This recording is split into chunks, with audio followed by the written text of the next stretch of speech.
Hello everyone, I haven't put a video out in about a week that's been intellectually driven, so I figured that I'd start covering some topics that are of your interest. And in some of the comments, a lot of you have been asking about the Kony 2012. It's going to be one of the topics that I will be covering in this video. I will be covering other topics, but I'll probably make separate videos for those. But I want to address Kony 2012 and the probability of the US going in there, and the reasons why they don't, and the reasons why they might be.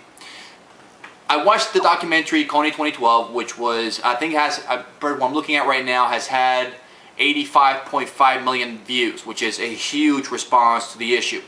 I also watched the movie that's called Machine Gun Priest, which actually covers the exact same issue, and it goes into depth as far as the gentleman that's gone out to Africa, has built orphanages, has gone out and tried to rescue some of these kids and pull them from the grasp of Mr. Kony, as far as the one that's been abducted, have been used for child slavery, rape, all this kind of stuff. What I can tell you is this. From the way that the US works, as far as the government is concerned, and when it goes into international countries, international territories, is for one of two reasons.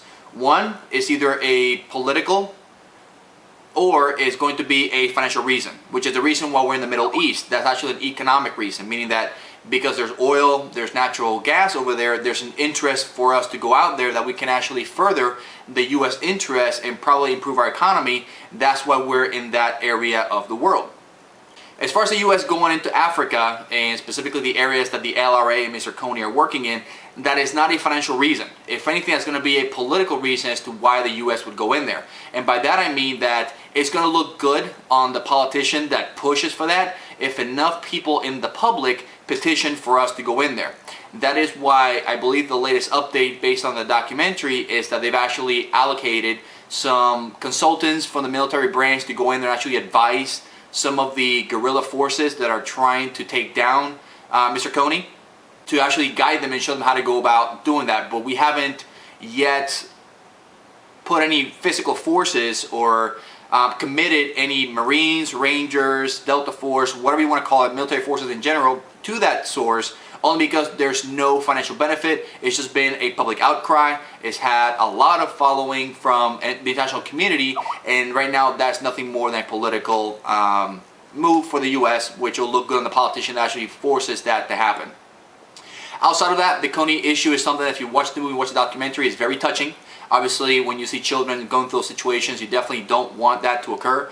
But it comes down to that the people that actually do the outcry, if you want something done, sometimes you have to do it yourself. But in this kind of case, you almost want the US government to get involved in the military. But the only way we can do it is to basically pull together as a nation and as a group and try and see if we can motivate or coerce the government to just kind of go ahead and do that. So that's my views on the Kony issue.